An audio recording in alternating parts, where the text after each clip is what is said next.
Hello and welcome to Digital Zone channel. My name is Iris and today I'm going to share a brilliant trick that will make you like a pro. I will show you how to create a product photo mockup with just few clicks. So let's get started. We will need a model of a product and an image we want to apply to it. If you would like to practice using the same images as I am, you can download them from my Instagram. There is a link in the video description. First, we will duplicate the layer with the product model so we have two copies.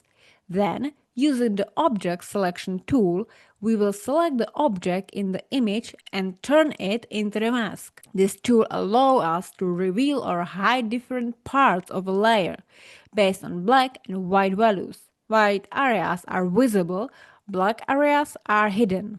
Next, we will place the image we want to apply onto the project model. To make position easier, we can reduce the layer's opacity. Right-click on the image layer and set it as a clipping mask.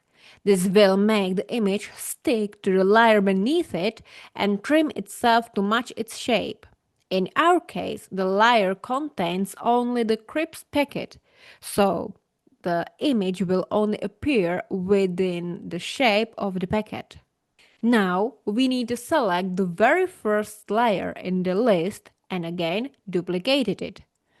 Move the duplicate to the top of the layer stack and, just like before, right-click it and choose Create Clipping Mask.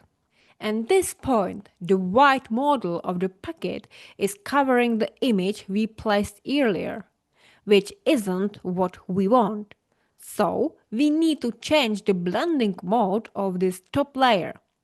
From the drop-down menu, choose Multiply. In our case, linear burn also works well, perhaps even better. But for mockups, multiply is more commonly used, followed by contrast adjustment.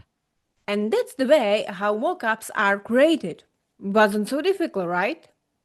If you found this tutorial helpful and learned something new, feel free to support me with subscription, like or comment. But it's all for today and I will see you next time in another video.